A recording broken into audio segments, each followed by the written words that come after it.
Olá para você, está começando um conteúdo extra, a todos um excelente 2026 e hoje eu tenho o prazer em receber Guilherme Moreira da rádio Jovem Pan News lá de Curitiba. A gente vai falar do futebol paranaense, que nesse ano de 2025 conseguiu acesso tanto do Coxa também quanto do Furacão, o Atlético. Guilherme, muito obrigado por ter aceito o convite, feliz ano novo para você, paz e prosperidade aí na sua carreira e na sua vida pessoal. O que a gente pode esperar do futebol paranaense nesse ano de 2026? Fala Edu, todo mundo aqui ligado no conteúdo extra. Um feliz ano novo para você também, para todo mundo que está acompanhando a gente. Que tenhamos sucesso, nossos clubes representantes também nessa nova temporada. Olha, os dois conquistaram o principal objetivo da temporada passada. Atlético e Curitiba subiram para a Série A. O curioso é que os dois não começaram muito bem no ano passado, né? O Atlético foi eliminado na semifinal para o Maringá, perdendo de 3-0 na Arena da Baixada. E o Coxa foi eliminado pelo próprio Maringá no estadual nas quartas de final. A expectativa era ter um Atletiba naquela semifinal. E no fim, a final foi do interior, né? O Operário venceu o Maringá nos pênaltis e foi campeão depois de 10 anos do Paranaense. O Atlético foi bem até numa Copa do Brasil, chegou nas oitavas de final, passando ali pelo São Paulo na terceira fase nos pênaltis. A gente até imaginava que chegou mais do que o time podia proporcionar, e quando pegou o São Paulo a gente já imaginou que ia parar por ali, mas o Atlético conseguiu fazer jogos competitivos, 2-1 lá no Morumbi, e na Arena foi 1-0. Rafael foi expulso ali com menos de 20 segundos de jogo, mas mesmo assim, né, o Atlético conseguiu fazer o gol que precisava para levar para os pênaltis, e o goleiro Santos brilhou, e o Atlético depois foi eliminado para o Corinthians nas oitavas de final. Já o Coxa não, né? O Coxa, na mesma semana que foi eliminado para o Maringá, nas quartas de final do Paranense, foi eliminado por Ceilândia, né? A gente Tá estava até muito bem, junto na né? E cobertura, vocês né? aí, né? Isso.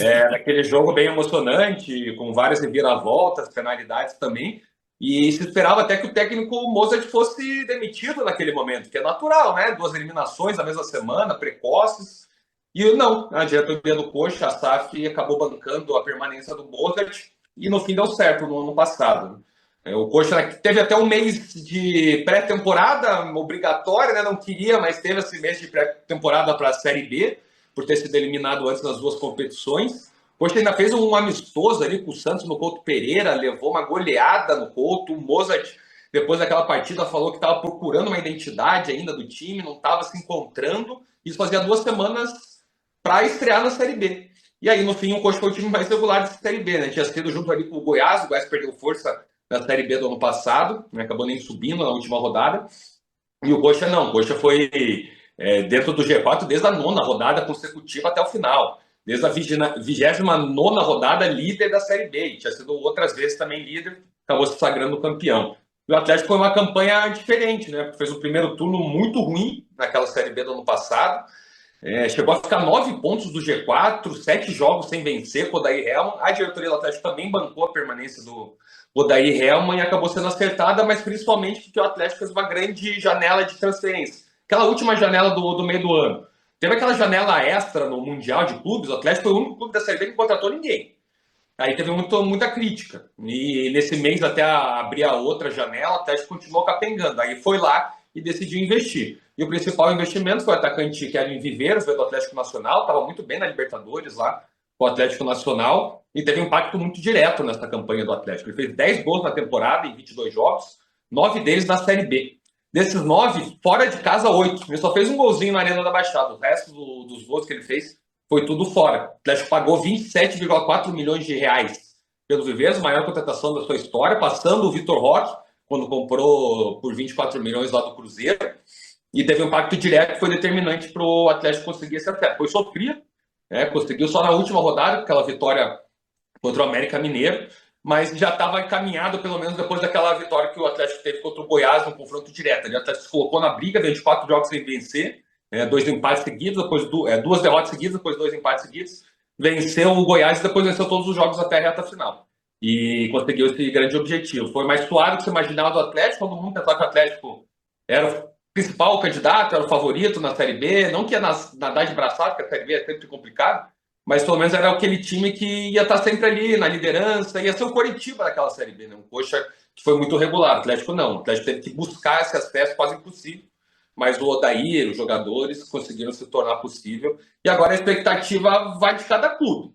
O Coxa, naturalmente, é um time que tem subido e descido divisão com muita frequência, né? Nos últimos anos, né? Nas últimas décadas, principalmente nesse século. Né? O Coxa disputou 8 vezes a Série B nesse século, né? De 2005 para cá. Muita coisa. De 20 edições da Série A, 8 o Coxa disputou a Série B. Então é muita coisa. Então acho que o principal objetivo do Coxa é se manter. Né? Que todo time que sobe da segunda divisão para a primeira divisão tem que ter um objetivo principal de se manter. O Mirassol, no passado, baita exceção. Chegar na segunda divisão, disputar a elite pela primeira vez e ir direto para a fase de grupos da Libertadores. Isso é muito raro de acontecer. O próprio Atlético, em 2012, subiu da Série B para a Série A. Em 2013, foi terceiro colocado no Brasileirão e foi vice-campeão da Copa do Brasil contra o Flamengo. Mas é muita exceção. Normalmente não acontece isso. Né? E principalmente com o Coxa, que precisa se firmar mais na Série A. Né? Precisa ter uma frequência dentro da Série A. Então, eu acho que o principal objetivo é permanecer na Série A, e é claro, você permanece na Série A, você pode já estar na Sul-Americana também. Então, o Coxa conseguiu um ano que tinha 2 clubes, só que não acontecia nada no campeonato. Ou caía, ou ia para a Libertadores, ou ia para a Sul-Americana, não era campeão. O Coxa conseguiu ficar nesses 2 clubes que não faziam nada. Né? Ficou lá só de figurante, um jogo contra o Cuiabá, inclusive, era só ganhar ou empatar com o Cuiabá lá, o Cuiabá brigando contra o rebaixamento, o Coxa jogou com o time reserva, deu férias para a galera, foi lá, perdeu a vaga na Sul-Americana. Mas assim, o Coxa tem que se manter na Série A, tem que ter uma solidez um pouco mais concreta dentro da elite de futebol brasileiro. E o Atlético, por ter vindo na Série B também, claro que o principal objetivo é permanecer na Série A, mas o Atlético é um time já que se acostumou bastante a jogar Série A, se acostumou bastante a disputar competições internacionais, e até por ter mais fôlego financeiro, é um time que financeiramente, apesar da Arena da Baixada ainda precisar ser paga, é uma complicação que tem nas finanças do Atlético, é um time com caixa financeira, que pode ter mais investimentos que o Coritiba, por exemplo. Então, se o Atlético conseguir uma Sul-Americana, eu acho que seria normal também. Mas de uma maneira geral, você vê que os dois times podem, tirando o campeonato estadual, que começa nas próximas semanas, né, de janeiro, que esse ano é mais cedo, por causa da questão do calendário, mas você vê uma competição tipo uma Copa do Brasil, o Coxa, o próprio Furacão, pode ir um pouco mais longe e fazer um caixa maior. Eu não falo nem questão de título, porque às vezes numa eliminatória, né, o Guilherme, o time pode encaixar e conseguir algo interessante. Mas você acha que, tirando os pontos corridos, o objetivo é permanecer, mas na Copa do Brasil, o mais longe possível para os dois? É que agora mudou o calendário, né? Antes o Coxa, assim, ele chegava nesse momento de Copa do Brasil, ele pensava chegar na terceira fase. Assim, o objetivo, às vezes, era a terceira fase, quem sabe umas oitavas ali. Só que agora ele já entra na quinta fase, né? O Atlético Coxa já entra direto na quinta fase. Quem entrou pelo estadual vai para a terceira fase, se não me engano. Ou Isso, segunda fase, agora é a isso. terceira É bem no fase. começo ali, né? Questão de ranking E, também, né, dos clubes. tem isso, tem tudo isso também. Então dá uma mudada um pouquinho no objetivo. O Coxa assim, não deixou claro qual que é o objetivo dele nessa Copa do Brasil ainda para essa temporada, mas eu imagino que seja chegar ali e buscar umas oitavas, né? Eu acho que umas oitavas seria de bom tamanho. O Coxa faz bastante tempo que não chega umas oitavas de final da Copa do Brasil. O Atlético acho que também por aí, né? O Atlético já está mais acostumado a chegar a quarta de final, às vezes semi até final, né? Então o Atlético já é um time com uma ambição um pouquinho maior, porque é um time mais consolidado, assim, apesar desse descenso e retornar para a Série A, ele é um time que já está mais acostumado a disputar esses mata-matas, né, essas noites de Copa. O Atlético, acho que pensa um pouquinho acima do Coxa na Copa do Brasil. A grande diferença é que o Atlético, né, normalmente, quando ele jogava a Copa do Brasil, ele jogava também uma competição sul-americana. No próprio ano da queda, ele parou nas quartas de final da Copa do Brasil e nas quartas de final da Sul-Americana. Aquela goleada para o Racing, né, que foi campeão. Mas agora, nessa temporada, não. O Atlético vai disputar o estadual, a Copa do Brasil e a Série A. Né? Não tem mais nenhuma competição paralela a ela, então acho que o Atlético pode ir um pouquinho mais longe que o Coxa. Acho que o objetivo, assim, dos dois tem uma pequena diferença, porque pelo que cada um tem feito aí nos últimos anos. Tem algum time do interior que pode se destacar no futebol paranaense? Um exemplo, Londrina? O Londrina ele subiu da Série C para a Série B nessa temporada, né? Ele tinha caído, já voltou novamente, tinha feito isso também recentemente, né? De cair e voltar. O próprio Operário também caiu e voltou. Ano retrasado, bateu até pelo um acesso ali na Série A, ano passado foi campeão paranaense, depois de 10 anos. Mas o Operário ali, pelo que a gente conversa com os próprios dirigentes do Operário, eles ainda não se sentem pronto numa Série A, sabe? Não sabe, não vê um clube ainda com uma estrutura propícia para jogar uma Série A. Claro que não seria ruim, né? Jogar uma Série A nunca é ruim, é muito Sim, claro. dinheiro envolvido, muita divulgação, mas é ter a noção do que o teu clube ainda está, né? É um time que ainda está se reestruturando, está fazendo reformas dentro do complexo ali do Germano Krieger, no estádio, já fez algumas reformas, está fazendo outras mais, para tentar, quando chegar numa Série A, conseguir ficar na Série A, né? Porque ele sabe que se for, eventualmente vai bater e voltar. E tem bastante clube que fez isso, bateu, voltou, daí começou uma lasqueira desgraçada, né? Só Paraná, vai decaindo, né? Paraná não tem nem mais divisão, né? Paraná bateu Série A em 2018, depois de 10 anos na Série B, e hoje não tem nem divisão nacional. O Santa Cruz agora retornando, mas também teve uma queda muito brusca. São vários exemplos assim de times que bateram a Série A e depois começou uma derrocada. O Operário, acho que é mais um ano de se manter numa Série B também, né? Fazer uma Série B tranquila. De volta, esse ano ainda teve um pouquinho de percalços. Depois chegou o Alex Souza, que renovou para essa temporada, o técnico, né? Ex-Coxa, seleção brasileira, enfim. É, ele vai ter uma temporada desde o início pela primeira vez na sua carreira, então acho que é mais fácil consolidar ainda numa Série B, fazer uma Série B mais tranquila que foi no ano passado, que se livrou só na penúltima rodada. E acho que o Londrina vai na mesma linha, assim, eles viraram um saco também, né? A esquadra está gerindo o clube, né? Desde o ano passado, praticamente, desde o comecinho do ano passado. Acho que ano retrasado também, mas era mais uma transição. Eles falam que desde o ano passado que eles estão mesmo assim, com a mão na massa, conseguindo estruturar. Então, eles compraram um CT, um terreno de um CT, vão começar as obras, vão entregar uma parte do CT, pelo menos a promessa já nesse ano. Eu acho que eles também vão querer se manter numa Série B, né, fazer uma Série B tranquila também. E aí, indo aos poucos, conseguindo esse espaço. Na Copa do Brasil, também imagino, eles vão entrar na terceira, né? Às vezes, quem sabe, passar duas fases, já ganha uma graninha boa, né? O resto é lucro. O Maringá tem surpreendido na Copa do Brasil, né? Em alguns momentos já pegou o Flamengo, ganhou, depois foi goleado, mas ganhou do Flamengo.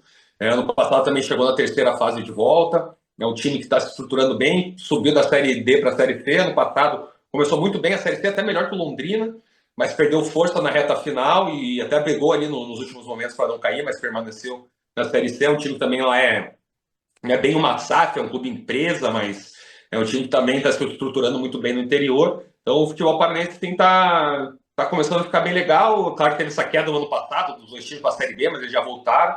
Então os times do interior estão se estruturando bem, né? For pensar, são dois times do interior na Série B, um time do interior na Série C, e aí tem esse espaço para os outros times do interior também jogarem a Série D. O Cianorte também está se estruturando bem, virou SAF, vai jogar inclusive a Copa Sul-Sudeste, né? Essa Copa Inédita nessa temporada junto com o Operário, pela que ele conquistou uma taça estadual e vai disputar a Série D, vai disputar a Copa do Brasil, vai disputar a Sul-Sudeste, então um time já com calendário bom aí para a temporada inteira. Cascavel também normalmente faz bons times, é competitivo na Série D, então acho que o futebol paranaense está numa evolução boa de consolidação assim, num cenário nacional, né? Não sendo só os três que eram da capital e agora viraram dois, né? O Paraná nem divisão mais tem, mas os times do interior também agregando bastante aí num calendário nacional. Quem quiser conhecer mais o trabalho do Guilherme, onde ele pode ser encontrado? Obrigado mais uma vez pela atenção. Olha, tem algumas redes sociais ali, né? O Twitter, Gui, 2 Moreira. Eu já fui mais ativo lá quando eu era repórter, assim, eu era mais ativo lá com contratações, dados futuros, assim. Mas eu perdi um pouquinho disso, me cansei. Virei comentarista na Rádio Jovem Pan News e já estava meio cansado desse negócio, assim, mudou bastante essa questão de relação com o clube, com os empresários, a questão de ter torcedores, tendo canais, e eu acho legal isso, ter espaço é sempre bem-vindo, mas torcedor acaba, às vezes, tendo muita relação com o dirigente, sempre falar bem para conseguir informação, sabe? E daí isso daí já foi me irritando nos últimos anos e eu fui acabando perdendo esse gosto por furos, mas eu ainda escrevo algumas coisas lá no Twitter. No Instagram eu sempre faço vídeo aí pós-jogos, principalmente dos dois times da capital, né? Que agora, ainda mais agora na Série A, então acaba o jogo, já faço um videozinho de análise da partida. Às vezes, quando tem informação, também faço algum vídeo por lá. Então lá no Instagram é Guizi Moreira, então Guizi Moreira, tudo junto. Mas se digitar Guilherme Moreira lá, normalmente já é para aparecer, pelo menos se o Instagram me ajudar nessa busca aí, é para digitar Guilherme Moreira lá e vai aparecer meu nome, é só me seguir lá também.